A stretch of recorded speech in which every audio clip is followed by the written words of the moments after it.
Chester and Gus by Cammie McGovern. How to find a dog. This is the question everyone keeps asking. How did Gus find me? Over breakfast the next day, Mark shakes his head. I still don't get it. It was so loud out there with the chainsaw and everyone screaming.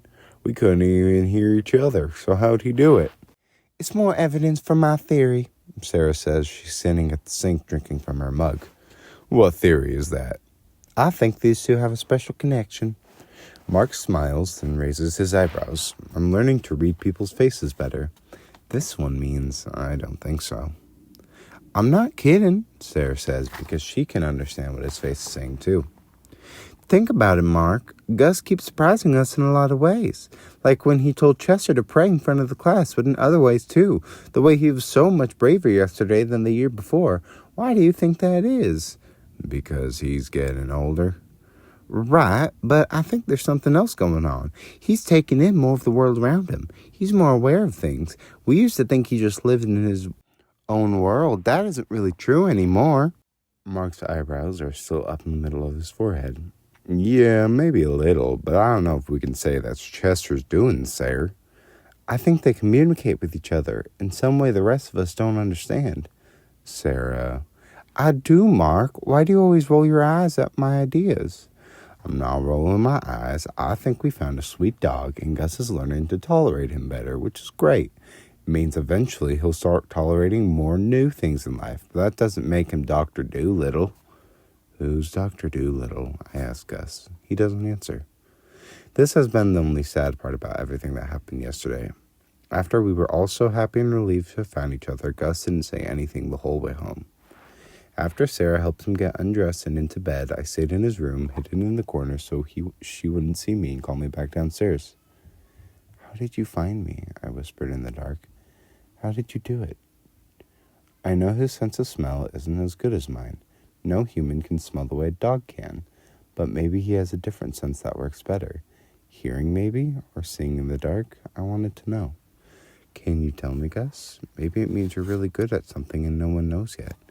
Maybe you have a special talent for hearing a dog cry even if there's a chainsaw nearby. Nothing. Gus, I said again. Do you want me to let you go to sleep? He did. I could tell from his grunt into his pillow.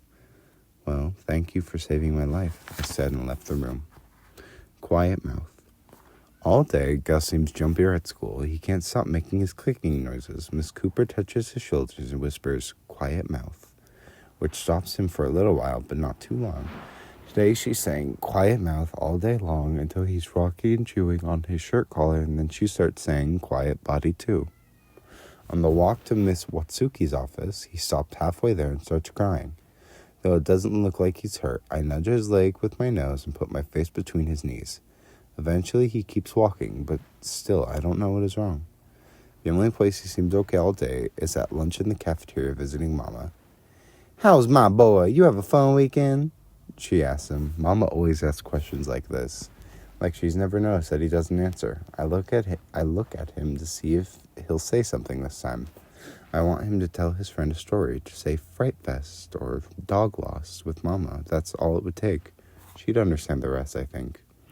She'd say, oh, you poor babe, looking at him, not at me. That's another thing I like about Mama. She hardly notices me. Whenever we come back here, she looks only at Gus. I want him to say something so I can understand what's going on today and why he's so distracted and mad. He doesn't. Eventually, Mama starts humming one of her songs and says, you better get going back to your class. You don't want to be late. Gus doesn't move.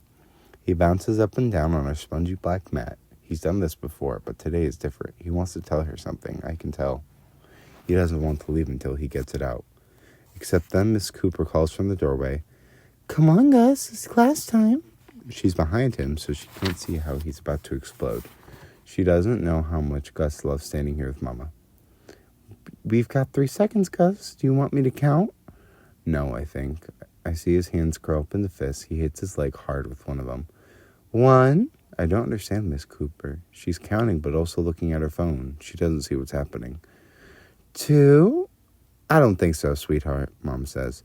Not in my dish room. No counting like that in Mama's dish room.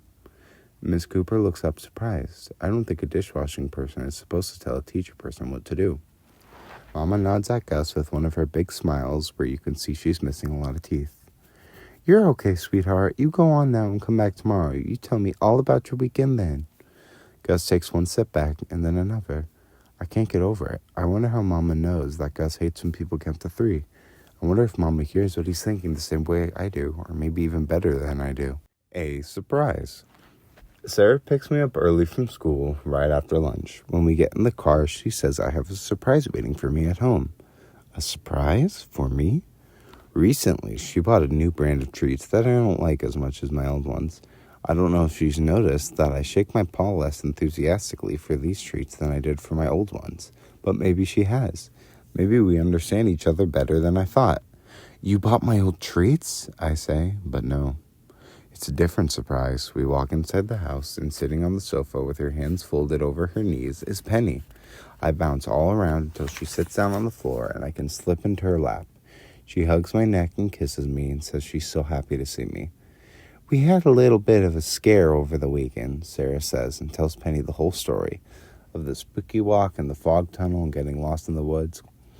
I look at Penny's face. She doesn't like this story. It makes her nervous, like maybe I'm living with people who don't keep track of me.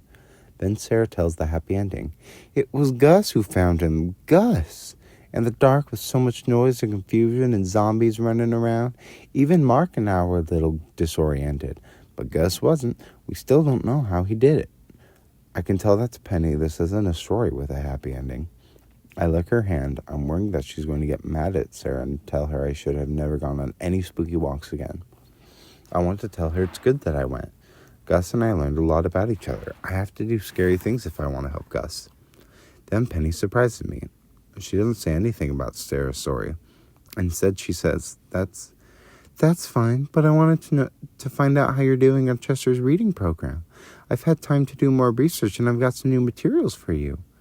Penny picks up a tote bag beside her filled with what looked like books and flashcards. Sarah looks surprised, too. Oh, Penny, I'm sorry. I have to be honest and tell you we haven't done anything with Chester's reading program.